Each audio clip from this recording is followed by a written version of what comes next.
President থেকে হঠাৎ করে যেন শুল্ক সম্রাট বনে গেছেন ডোনাল্ড ট্রাম্প।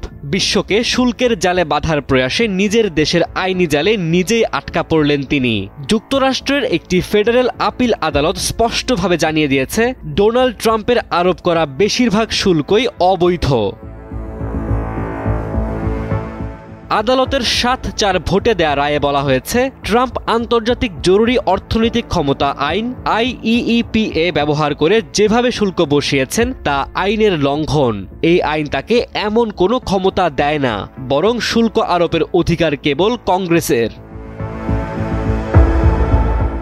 শুল্ক আরোপের বিষয়ে ট্রাম্প যুক্তি দিয়েছিলেন, বাণিজ্য ঘাটতি জাতীয় নিরাপত্তার জন্য হুমকি, তাই তিনি জরুরি অবস্থা দেখিয়ে একের পর এক দেশে শুল্ক বসিয়ে দেন। কিন্তু ফেডারেল আদালত স্পষ্ট বলছে, এই শুল্ক আসলে জাতীয় নিরাপত্তা নয়, বরং রাজনৈতিক সুবিধা আদায়ের হাতিয়ার। রায়ে আরও বলা হয়, আইনের নাম ব্যবহার করে প্রেসিডেন্ট যদি ইচ্ছামতো শুল্ক বসাতে পারেন, তাহলে গণতন্ত্রের কাঠামোই ধসে পড়বে।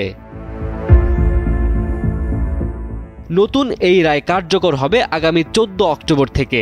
এর আগে প্রশাসন চাইলে সুপ্রিম কোর্টে আপিল করতে পারবে। বিশ্লেষকরা বলছেন, মামলাটি এখন প্রায় নিশ্চিতভাবে সর্বোচ্চ আদালতে গড়াচ্ছে। বর্তমানে চীন, মেক্সিকো এবং কানাডার মতো বিশ্বের বেশিরভাগ দেশের উপরই অন্যায্য শুল্ক আরোপ করে রেখেছেন প্রেসিডেন্ট ট্রাম্প।